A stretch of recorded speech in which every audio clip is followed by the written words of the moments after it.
생명은 자라게 되어 있고요. 자라야 합니다. 요즘에 저희 교회 이제 신생아들이 막 태어나는데 얼마나 기쁘고 감사합니까? 그 신생아들이 이제 잘 먹고 건강하게 자라는 것, 이것을 보는 것이 또 큰 기쁨입니다. 성령께서 우리를 이렇게 새롭게 낳아주셨습니다. 하나님의 자녀로 우리가 새롭게 태어났는데 영적으로도 우리가 자라야 됩니다. 자라지 않으면 이제 부모들이 근심하듯이 하나님께서도 우리가 영적으로 자라지 않으면 참으로 근심하십니다. 신앙생활을 오래 하고 교회를 적지 않은 기간 동안 들락거리는데도 영적으로 자라지 않으면 하나님의 우리 모두는 다 근심거립니다. 여러분, 오늘 이 에베소서 4장은 결론적인 말씀이 30절이에요. 하나님의 성령을 근심하게 하지 말라. 그 안에서 너희가 구속의 날까지 인치심을 받았느니라. 하나님의 성령을 근심케 하지 말라. 어떤 사람이 하나님의 성령을 근심케 만드는 사람이냐면 4장만 보면 세 종류의 사람이에요. 첫째는 성령이 하나가 되게 하셔서 또 한 소망으로 우리를 불러서 하나가 되게 하신 것을 힘써 지키지 못하는 사람. 주도 하나요, 성령도 하나요, 세례도 하나이니 하나 되게 하신 것을 한 소망 안에서 우리를 불렀는데 그 하나 되게 하는 것을 힘써서 지켜야 됩니다. 이게 그냥 지켜지는 게 아니라 노력하고 힘써야지 지켜지는 것이라는 것입니다. 그래서 이 공동체를 찾고 시기와 다툼과 분쟁으로 이렇게 갈라버리면 성도들의 마음을 가르고 이러면 이건 하나님의 마음을 가르는 것과 같다는 것이에요. 그래서 성령님이 근심하신다는 거예요. 우리가 시기, 질투, 분쟁을 버리고 화목하려면 먼저 기억해야 할 말씀이 있습니다.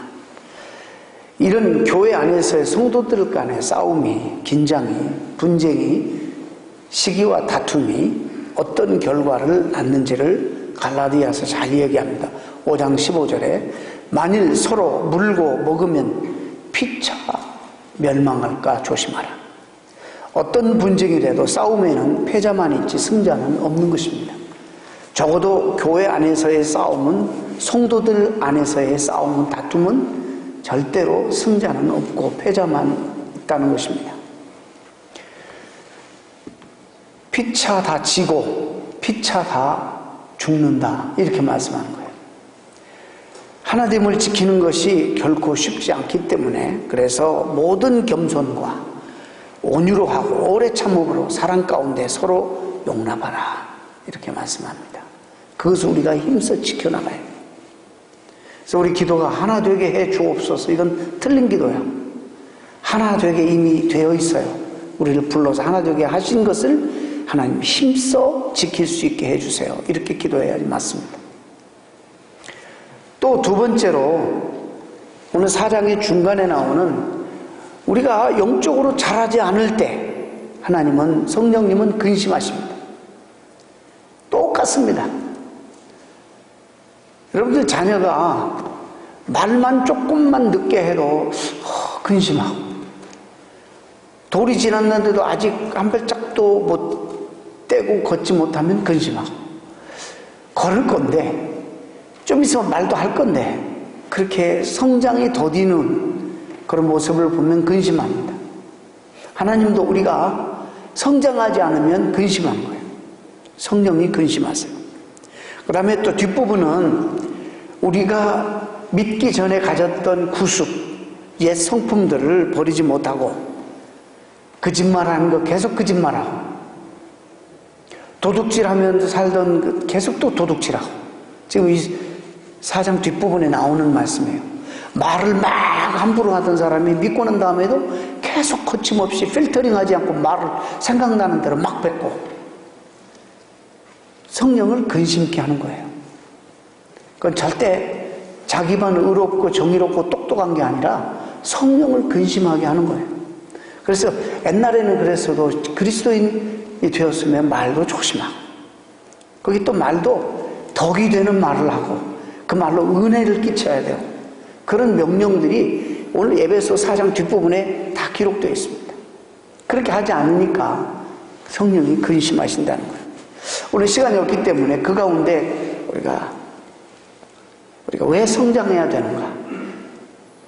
성장하지 않으므로 성령을 근심시키는 두 번째, 우리가 범사에 주님에게까지, 그분의 장성한 분량에 충만한 데까지 우리가 자라는, 그러지 않고서는 우리가 이 땅에서 하나님이 맡겨주신 일들을 전혀 감당할 수 없고, 신앙생활을 하면서도 믿지 않았을 때와 똑같은 패턴으로 신앙 삶을 살고, 그냥 주일날 교회 와서 예배만 드린다는 거 이외에는, 이 교회에 등록됐다는 이 이유 외에는 아무것도 다른 삶이 없는 그런 삶을 똑같이 세상 사람과 살다가 그냥 이 세상을 떠나버리는, 그렇게 살까봐 오늘 주님께서 사도 바울을 통해서 이 말씀을 남기셨습니다.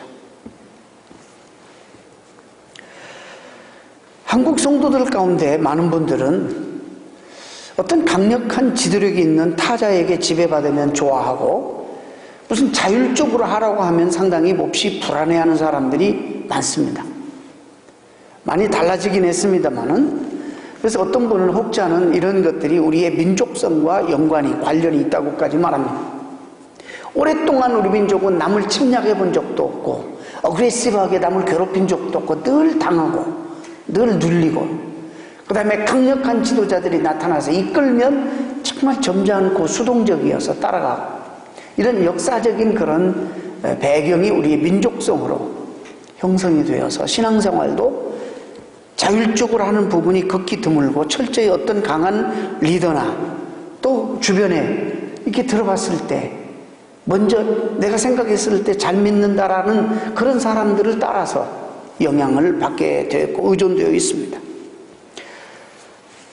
여러분 참 조심해야 돼요. 그 리더가 건전하고 바르면 너무나도 다행스러운 일인데, 그렇지 않고 영적으로 잘못되어 있을 때 이건 보통 문제가 아닙니다.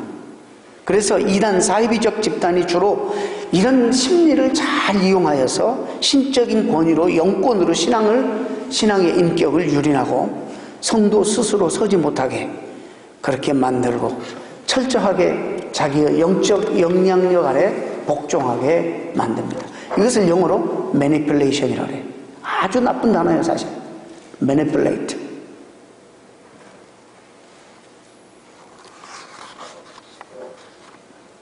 여러분, 우리가 이제는 자율적으로 하나님이 주신 하나님의 말씀을 통해서 신앙생활을 좀 잘할 수 있는 그런 시대가 되었고, 그렇게 해야 됩니다. 오늘 왜 성장해야 되느냐? 오늘 말씀이 어린아이에 대해서 얘기합니다. 어린아이는 뭐라고 얘기하고 있냐면은, 너무나 사람의 그 말들에 쉽게 흔들리고, 또 이기적이고, self-centered, 자기중심적이고, 사탄의 언제나 목표가 되는 것입니다. 제가 여러 번 말씀드렸죠.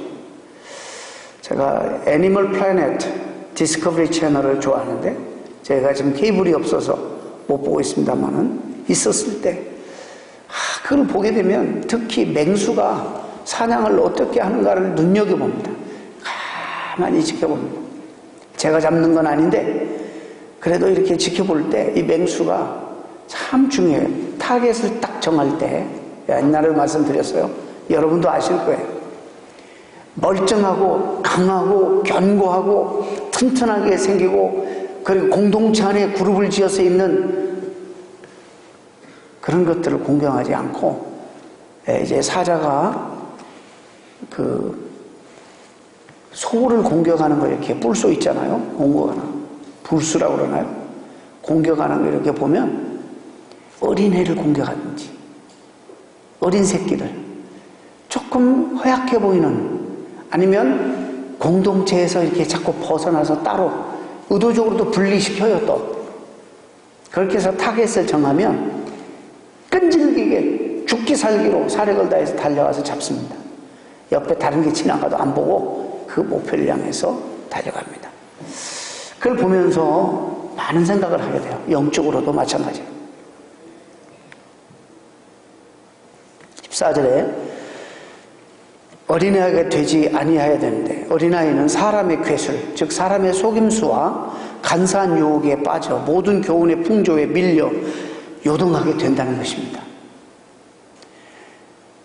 여러분, 신앙생활 하면서 어린아이 상태로 남아있으면 어떻게 됩니까? 온갖 속임수에 넘어집니다. 간사한 유혹에 빠집니다. 모든 교훈의 풍조에 휩쓸려서 누가 이 말하면 이렇게 기울이고 또 저 말하면 저렇게 쏠리고 이렇게 쏠리고 저렇게 쏠리고 하는 그런 형편이 됩니다. 결국에는 잘하지 않고 이런 상태로 교회만 계속 다니게 되면 내 생각과 내 식대로 믿는 사람이 되어버려요. 내 마음대로의 신앙을 가지게 됩니다. 성경적 복음적 신앙이 아니라 이제는 내 방법과 내 식대로 믿는 신앙인이 돼요. 위험한 신앙인이 되는 것이죠. 자기 만족을 추구하는 소비자적인 그런 신앙을 갖게 됩니다. 이 병든 신앙입니다.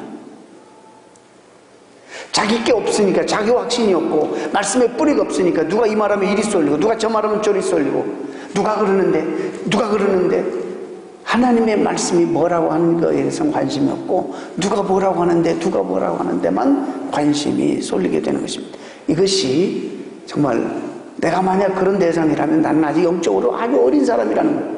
오늘 말씀을 정말 들어야 될 대상이고 성장해야 되는 대상입니다.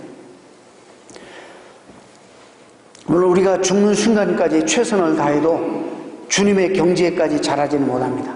어디까지 자라야 목표가? 그리스도의 장성한 분량이 충만한 데까지.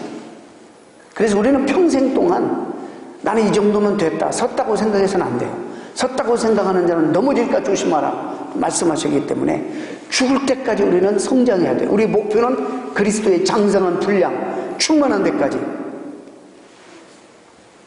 여러분, 죽음을 다해서 죽을 때까지 노력해도 그 경지에는 자라지 못합니다. 그러나 이 말씀 속에 저는 하나님은 우리를 향하신 그런 귀한 사랑과 기대가 담겨져 있다고 봅니다. 우리가 이 땅에 와서 1세로서 이 세들에게 어떤 기대를 가지냐면 너희들은 우리보다 나아야 된다. 너희들은 우리보다 더 발전된 그런 세대가 돼야 된다. 이 땅에서 우리는 영어 때문에, 우리는 문화 때문에 갈등을 겪고 어려움이 있었지만 너희들은 우리보다도 훨씬 더 좋은 세상을 만들고 좋은 제너레이션이 되어서 정말 이 세상을 주름잡고 날리는 그런 세대가 되어야 된다라는 기대가 있듯이 하나님도 우리에게 그런 기대를 가지시는 거예요. 자라기를 바라시는 거예요. 자라서 정말 위대하고 아름다운 일들을 감당하기를 바라시는 하나님의 사랑의 배려가 이 말씀 속에 있다고 저는 생각합니다. 필연적으로 성장해야 될 것을 말씀합니다. 왜? 그리스도의 몸을 우리가 그래서 세워야 돼요. 교회가 건강하게 성장해야 되는데 교회와 더불어 우리 한 사람 한 사람이 또 성장해야 된다는 것인데, 그 말은 곧 교회 소속해 있는 저와 여러분 한 사람 한 사람이 성장할 때 교회와 더불어 함께 성장해 가는 것이라 그런 말씀을 하고 계신 것입니다. 범사에 그에게까지 자랄지라. 여러분, 그래서 하나님께서 하나님 몸된 지체와 교회를 세우기 위해서 우리에게 직분들을 주었어요.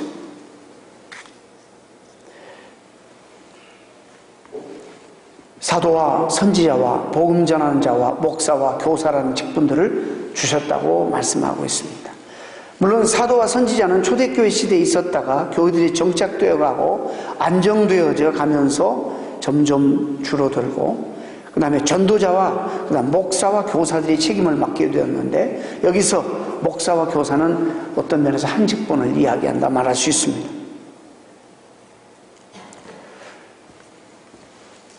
왜 직분을 주셨는가? 여러분 다 직분들을 받으셨는데 왜 직분을 주셨는가? 성도를 온전케 하고 그리스도의 몸을 세우게 하기 위해서 주신 거예요. 그런데 이 직분이 그렇게 활용이 안 되고 그렇게 하나님 앞 쓰임받지 아니하고 성도를 온전케 세우고 공동체를 하나님의 교회를 온전케 세우는 일에 쓰임받지 않으면 이건 너무나도 직분을 주신 하나님의 그 의도가 어기는 것입니다. 이 말씀에 한국말 번역이 조금 부족한 부분이 있어서 제가 잠깐 좀 설명을 드리려고 합니다. 여기 보면은 직분을 세워서 성도를 온전케 하는 것 하나, 봉사의 일을 하는 것 하나, 그리스도의 몸을 세우는 것 하나, 이 세 가지 어떤 기능, 다른 기능을 말씀하는 것처럼 번역이 되어 있어요. 그런데 그게 아닙니다. 영어에 보면 to prepare God's people for works of service so that the body of Christ may be built up. 이게 한 문장인데 그리스도의 몸을 우리말로 좀 쉽게 이렇게 원어에 가깝게 번역하면 성도를 온전케 하여 봉사일을 시키고 하게 함으로써 결국에 그리스도의 몸을 세우려 하심이라는 이런 단어예요. 세 가지 다른 어떤 기능을 말하는 게 아니라 성도를 세우어서 그들에게 주의 봉사와 일을 하게 함으로써 이 모든 직분자들이 모든 성도들로 하여금 협력해서 그런 일을 하게 함으로써 그리스도의 교회를 세워나가게 하기 위해서. 그런데 여기서 온전케 하다는 말이 상당히 중요하고 또 우리가 오해를 불러일으키는 말이에요. 여기 원어적으로 카타르티조라는 온전케 하다는 말은 퍼펙트하다 그런 뜻이 아닙니다. 여기서. 그럼 어떻게 하면 교회가 온전케 빌드업이 되느냐? 이 단어에 결정적인 그런 키가 있습니다. 헬라 원어에 다른 단어를 사용하는 다른 구절에 다른 말씀들을 보게 되면 이 단어가 어떻게 사용되고 있는지를 알 수 있어요. 갈라디아 6장에 보면은 형제들아 사람이 만일 무슨 범죄한 일이 드러나거든 신령한 너희는 온유한 심령으로 그러한 자를 바로잡고 이때 이 단어를 사용했어요. 그리고 난 다음에 너 자신을 돌아봐 너도 시험 받을까 두려워하라. 여기서 바로잡다와 같은 단어, 똑같은 단어가 오늘 이 본문에 있는 단어. 그래서 그 당시에 이 단어가 어떤 상황에서 쓰여지고 있었는가 그 문화를 우리가 알면 대단히 도움이 됩니다. 첫째, 이건 메디컬 필드에서 사용됐던 단어인데 골절, 탈골된 그 뼈를 맞추는 것을 말할 때 이 단어를 사용했어요. 어긋난 뼈를 제대로 맞추는데 이 단어를 사용했단 말이죠. 그 다음 피싱, 그 어업계에서도 이 단어를 사용했는데 찢어진 그물을 기울 때 이 단어를 사용했어요. 어부들이 고기 잡다가 나중에 그물을 리페어 하잖아요. 찢어진 그물들을 이렇게 손질하고 리페어 할 때 이 단어를 사용했어요. 제자 훈련, 디사이플십에 관해서 어떻게 사용되었느냐면 공동체에서 벗어난 사람을 공동체 안에 다시 끌어들여서 원만한 성도 교주를 이루게 하는 것을 말할 때 이 단어가 사용되었어요. 자, 그러면 이 단어가 사용된 모든 다른 구절들을 종합해 볼 때 공통점이 있어요. 뭐냐면 제자리에, 자기가 서야 될 제자리에 돌아와서 자기 기능, 자기 펑션을 제대로 하게 하는 것을 의미할 때 이 단어를 사용했다는 것입니다.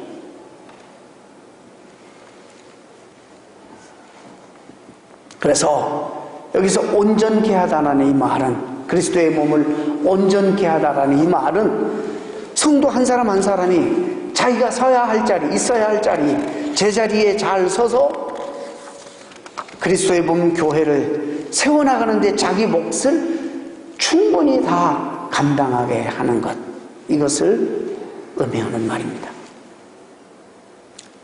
누구를 온전케 합니까? 직분자들이 성도를 온전케 해요. 온전케 어떻게 해요? 제자리 쓰도록, 잘 제자리에서 자기 기능을 감당하도록. 그래서 봉사일을 하게 하도록 해야 됩니다. 누가 하는 겁니까? 목사가 하는 것이 아니라, 장로나 집사나 권사나 특수한 사람이 하는 것이 아니라 성도들이 해야 합니다. 그래서 교회 일은, 하나님의 사역은 모든 성도들이 다 합력하여서 감당해야 한다는 것입니다.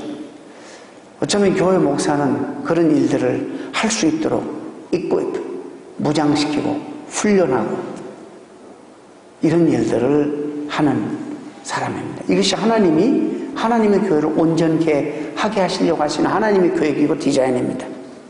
그러면 그 봉사의 목적이 어디에 있은가요? 잘 보세요. 봉사일을 하게 하여 그리스도의 몸을 세우게 하려 하심이라. 그리스도 봉사일을 열심히 해서 내 이름을 드러내고 내가 하고 싶은 나를 드러내는 것이 아니라 그리스도의 몸을 세우게. 우리 이 원리 알아요. 이 원리를 알아요. 근데 왜 교회를 하다가 상처를 받는지 모르겠어요. 이 원리를 알아. 그리스도의 몸을 온전케 하고 하나님의 영광을 드러내고 내 이름을 드러내는 것이 아니라 우리가 다 아는데 왜 그러냐 하다가 이 원리를 자꾸 잃어버려. 만약에 우리가 하다가 좀 힘들고 지치고, 제가 아까도 기도 가운데 좀 말씀드렸지만, 여러분 제가 며칠 전에 새벽 기도 때 묵상하면서 교회 일이 부담이 되잖아요. 그래서 이게 짐이다 생각하고 주님이 이렇게 말씀, 수고하고 무거운 짐진 자들아 다 내게로 오라. 내가 너희를 쉬게 하리라. 내가 너에게 주는 멍에는 쉽고 가벼우니 이래서요. 이거 앉으려고 하면요, 여러분 세상에 무거운 더 세상의 짐이 여러분에게 지워져 있는 거예요. 지혜로운 성도는 지금 제가 드리는 말씀이 무슨 말씀인지는 아실 거예요. 교회 일 짐이 아닙니다. 주님이 이렇게 말씀하셨어요. 가볍다고 그랬어요. 가볍다고. 주님이 은혜 주셔서 하게 하시는 거예요. 그거 없으면 우리 못하는 거예요. 이걸 무겁다고, 이게 짐이라고 피하면 세상에 무거운 짐이 있는 거예요. 이스라엘이 자꾸 하나님의 명령과 이런 것들을 짐으로 여겼어. 그리고 하나님을 자꾸 떠나 하나님의 명령을 순종하지 않아. 그리고 하나님을 자꾸 멀리 하니까 아수르 제국에 그냥 그 무거운 짐에 억압을 받도록 100년 이상을 자유를 잃어버리게 하고 영향권 안에서 살게 만들어요. 근데 그들이 그걸 알고 회개하고 다시 하나님 앞에 돌아옵니다. 하나님 앞에 회개하고 돌아오니까 하나님 이렇게 말씀, 그래, 그러면 너희들에게 지워졌던 멍에를 내가 풀어줄게. 여러분, 이게 영적인 원리입니다. 이 비밀을 여러분이 좀 아셨으면 좋겠어요. 이 멍에를, 교회 안에서 하나님이 주시는 멍에는 쉽고 가볍다. 하나님 말씀하신 거예요. 이거 앉으려고 그러면 여러분 세상에 엄청난, 여러분이 감당할 수 없는 멍에가 여러분에게 지워질 거예요. 협박하는 게 아니고, 제가 며칠 전에 새벽 기도 때 묵상하는 말씀 가운데 그 말씀이 묵상했습니다.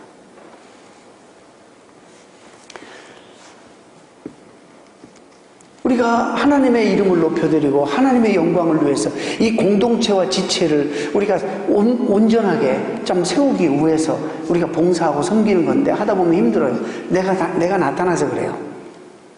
나를 몰라주니까. 우리가 그럴 때 십자가를 바라보고 내가 조금만 수고하고 조금만 내가 땀을 흘리면 우리 공동체가 온전케 되고 온전히 세워지는데, 이런 생각을 하게 되면 이게 짜증날 일이 아니에요. 그런 분들이 있었기 때문에 오늘날 이 교회가 지금까지 있었던 거예요. 왜? 사람이기 때문에 힘들지 않아요. 많은 일들이, 또 일 잘하는 분들이 일을 많이 맡잖아요. 이것저것 막 맡다 보면 삶의 지장도 받고 어려움도 있고, 그렇지만 그분들의 수고와 헌신 때문에 교회가 세워졌다는 것입니다. 앞으로도 그럴 것이고.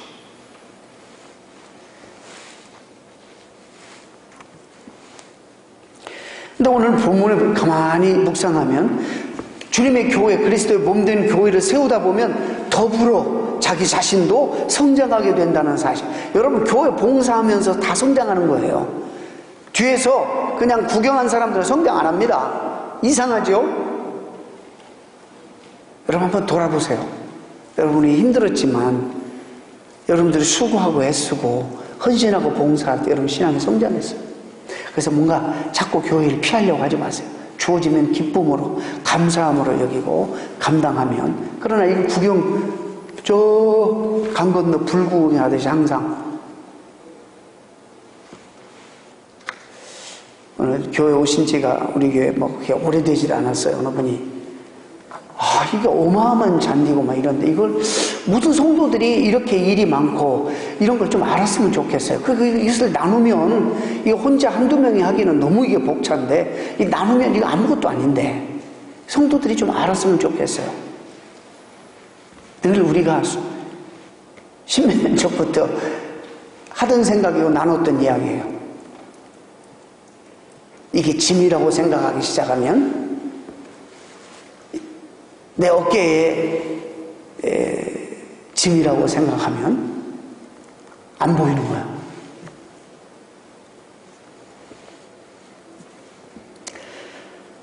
여러분, 교회가 건강하게 성장함과 아울러서 성장의 한몫을 담당하고 있는 여러분 한 사람 한 사람도 역시 성장하고 성숙되어 간다는 이런 말씀을 우리가 본문에서 볼 수 있습니다. 그래서 이 말씀은 우리의 신앙의 성숙은 교회 공동체를 떠나서 이루어지는 것이 아니라 교회와 함께 이루어진다는 그런 말씀입니다. 그래서 개별적으로 열심을 내서 신앙이 성숙해질 수 있는 것이 아니라는 말씀입니다. 더 쉬운 말로 예수 그리스도의 몸을 세워가면서 예수 그리스도를 닮아가게 된다는 이런 말씀이죠. 이것이 하나님이 디자인해 해놓은 교회 성장 법칙이고 성도들의 성장 법칙입니다. 자, 신앙생활의 궁극적인 목적이 뭐죠? 그리스도의 장성한 분량에까지 이르기까지 자라는 것이고 그 다음에 자라면서 하나님이 우리에게 맡겨주신 그런 하나님의 미션을 감당하는 이것이 우리 신앙생활의 목표인데 여러분 보세요. 새벽기도 안 나오다가 몇 번 나오고 성경 공부 과정을 좀 어느 정도 이수하고 마쳤고 또 봉사와 헌신을 이렇게 하고 저렇게도 하고 나름대로 수고한 것들이 사실이에요. 이런 것이 우리의 성숙도를 측정하는 바른 측정입니다. 아니라고 봅니다. 무시할 수는 없지만 우리의 삶에 과연 어떤 열매가 나타나느냐.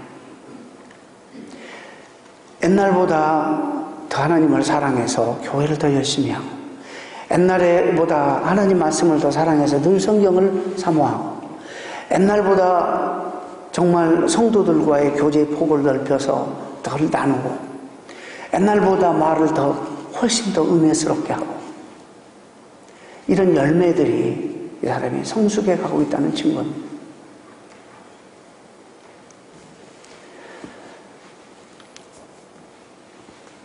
우리가 새벽기도 나오고 봉사하고 이것은 우리의 성숙을 돕는 대단히 중요한 수단과 방편입니다. 그 중에 또 강조합니다. 하나님 말씀은 하나님 우리에게 성숙을 위해 주신 매뉴얼입니다. 사실 이렇게 생각하면 돼요. 밥 안 먹고 우리가 굶고 정말 육신을 위해서 살아갈 수 없듯이 하나님 말씀 없이 영적으로는 절대로 불가능합니다. 성장이. 하나님 말씀 없이는 이거는 가당치도 않는 거예요. 이렇게 중요하기 때문에 강조하고 또 강조하고 또 강조하는 거예요. 차분히 앉아서 말씀을 볼 시간이 없으면 그냥 말씀 테이프라도 막 틀어놓고 다니면서 이런 말씀을 접해야 됩니다. 디모데후서 말씀 잘 알죠. 3장 16절 이하에 모든 성경은 하나님의 감동으로 된 것으로 교훈과 책망과 바르게 함과 의로 교육하기에 유익하니 자 보세요. 이는 하나님의 사람으로 온전케 하며 모든 선한 일을 행하기에 온전케 하려 합니다. 하나님의 사람으로 우리를 성숙시키는 결정적인 하나님이 주신 우리의 매뉴얼이 뭐냐? 하나님 말씀입니다. 여러분 사랑하셔야 돼요. 세상에 말씀 읽게 해서 너무너무 고맙습니다 해서 저에게 상품을 가져야 되는데 오히려 제가 준비해서 여러분 상품을 드리잖아요. 그렇게 해서 여러분 영적 건강이 중요하기 때문에 가장 중요한 방편입니다. 다음에 이 예배도 얼마나 중요한지 몰라요. 하나님을 찬양하는 거, 기도하는 거 얼마나 중요한지 이것이 신앙성장에 대단히 중요한 방편입니다. 그 다음에 교회와 좋은 관계 맺는 거 신앙성장에 정말로 중요합니다. 성도들과 좋은 관계 맺는 거 너무너무 중요합니다. 하나님 주시는 은사들을 하나님의 사역에, 교회 봉사에 이렇게 다른 사람을 섬기는 너무너무 사용할 때 성장하는 중요한 방편이 되는 것입니다. 믿지 않는 사람들에게 그리스도의 사랑을 나누고 복음을 전하며 전도하는 사역도 너무너무 성장의 중요한 방편입니다. 주님의 이름으로 여러분의 시간과 물질과 또 작은 것들을 통해서 병들고 궁핍하고 불쌍한 자를 돕는 이 모든 행위들이 믿음 성장을 위해서 대단히 중요한 방편이 된다는 사실입니다. 즉 여러분 신앙생활의 주변에서 하는 이 모든 일들, 어떤 때 여러분 귀찮아하고 어떤 때 여러분 관심 없어하고 어떤 때 딱 소홀히 하는 이런 것들이 신앙생활에 너무너무 여러분 신앙성장이 중요한 방편인 것입니다. 대단한 거 아니에요. 뭐 산속에 올라가서 산에 산기도만 해야지 신앙이 자라는 게 아니라 매일매일 일상적인 삶 속에서 우리가 정말 불쌍한 사람과 나보다 힘든 사람과 우리의 소중한 것들을 나누고 시간을 하나님 예배 자리에 나와서 정성스럽게 하나님 앞에 예배 드리고 우리의 최선을 다해서 최고의 것을 하나님 앞에 드리려고 애쓰고 집중하고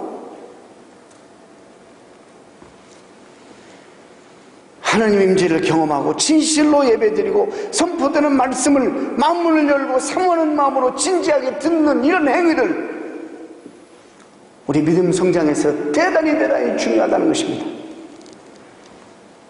너무 우리는 요행을 바라요. 그냥 이렇게 가다 보면 언젠가 그냥 성장하겠지. 그런 요행을 바라는 거예요. 제가 말씀드렸죠. 우리는 이상하게 주변에, 나는 변하지 않고 주변에 있는 것들만 변하게 해달라고 기도해요. 이상한 신앙이에요. 나는 내가 변하면 이것들이 다 달리 보이는데 나는 변화받지 않으려고 해요. 나는 가만히 있고 주변에 있는 것들은 어떻게 내가 원하는 대로 바꿔달라고 기도해요. 이게 무슨 신앙이에요 이게? 이게 기복신앙이에요. 이게 기복신앙. 이것이 바로 다른 우상을 섬기는 것 같은 거예요. 기독교는 내가 변해야지 세상이 변하는 거예요. 그리고 난 다음에 이런 것도 하나님 해결해 주시는 거예요. 또 우리가 또 한 가지 성장하면서 오늘 오직 사랑 안에서 참된 것을 하여 범사에 그에까지 자라라. 이 영어로 Speaking the truth in love라는 단어가 나와요. 참 이게 중요합니다. 여기 truth and love 이 두 단어 여러분 평생 잊지 마세요. 이 두 단어는 하나님에게 가지고 있는 하나님의 대표적인 속성이에요. 하나님이 사랑이 많으셔서 인류 전체를 다 구원하고 싶으시지만은 하나님의 또 공의로우신 공의가 있기 때문에 다 구원할 수가 없는 거예요. 하나님은 죄 때문에 죄 싹슨 사망입니다. 하나님의 내신 이 놀라운 이 하나님의 은총, 이 십자가를 믿는 사람만 구원받는 거예요. 하나님은 한 사람도 멸망받기를 원치 않으신 하나님이에요. 그 사랑이 있어요. 동시에 그러나 하나님은 거룩하시고 의로우신 분이기 때문에 회개하지 않고 하나님을 믿지 않으면 구원하실 수 없는 하나님. 하나님의 공의가 뭐죠? 죄 싹슨 사망이라. 죽게 된다는 거예요. 죄입니다. 공의대로 그러면 다 죄이니까 한 사람도 의인은 없으니까 다 심판받고 죽어야 되는데 또 하나님의 사랑이 그러면 충족이 안 되는 거예요. 그래서 십자가의 사건이 바로 하나님의 사랑과 공의가 다 충족된 바로 그 사건 현장이 십자가예요. 자기가 대신 우리 죄를 위해서 대신 죽고 그래서 우리가 갚아야 될 우리가 드려야 될 이 죄책 책임감을 다 하나님 자기 희생으로 돌아가심으로 공의로운 심판을 받으셨잖아요. 그래서 우리를 사랑하실 수 있는 거예요. 여러분 이 사랑과 이 진리나 이 목사님들도 헷갈리는 부분이에요. 제가 이렇게 목사님들 모임에 가봐도 많이 헷갈리는 부분인데 여러분도 헷갈릴 거예요. 자 이렇게 한번 생각해봐요. 자녀를 집에서 기르는데 사랑하지 않는 부모가 어디 있어요? 자녀 사랑하지 않는 부모 있어요? 없어요. 다 사랑해요. 그런데 이 두 가지가 병행해서 자녀 교육에 여기 어플라이가 안 되고 지극히 사랑만 베풀면 이 아이는 집에서 여러분들에게 소중하지만 나가서는 천덕 부리게 돼요. 누가 그런 버릇없는 애들 그래서 좋아하겠어요? 안 좋아합니다. 밖에 나가서 사랑 못 받습니다. 공의로운 심판. 여러분의 애들이 사랑하지 않아서 매를 대나요? 그렇게 또 따끔하게 잘못했을 때 매를 대서 버릇, 그 다음에 이 세상에 살아갈 지혜를 가르치잖아요. 공의를 가르치잖아요. 이게 균형 있게 가야 돼, 균형 있게. 왜 우리가 알고 있는 것을 또 이렇게 얘기하나? 여러분, 사랑에 치우치면 모두를 타락시킵니다. 반면에 공의에 치우치면 모두를 다 정죄합니다. 용서가 없습니다. 봐주는 것이 없습니다. 자, 애플리케이션. 한 사람이 내 앞에서 현저하게 잘못을 했어. 공의만 있으면 그냥 그 자리에서 지적해버려요. 근데 그건 사랑이 없는 거예요. 그렇게 하지 말라는 거예요. 그럼 어떻게 해야 되느냐? 나는 불의를 보면 못 참고, 나는 의로워서. 알아요, 알지만 하나님이 만약에 우리를 그렇게 심판했다면 우리는 살아남겠어요? 이 사람을 정말 하나님 앞에 기도하세요. 이 사람을 사랑하게 될 때까지 기다리세요. 정말 사랑하는 마음이 우러나면 그때 얘기하세요. 우리 자녀들 우리에게 얼마나 말로 상처를 많이 받습니까? 근데 이 자녀들이 나중에 막 상처받고 그러다가 자라면서 뭐 때문에 이 아이들이 잘못되지 않느냐면 사랑을 확인하기 때문이에요. 우리 부모가 나를 사랑한다는 것을 알기 때문에 그렇게 험한 말을 하고 그렇게 우리가 실수하고 자녀 정말 여기서 완벽한 부모가 어디 있어요? 그런데 불구하고 우리를 사랑하시는 부모님이라는 것을 알기 때문에 그 많은 상처를 자기들이 잘 감당하는 거예요. 여러분, 어떤 사람에 대해 잘못했다 하더라도 지적할 때 그 사람을 사랑하는 마음이 생길 때까지는 가능하면 하지 마세요.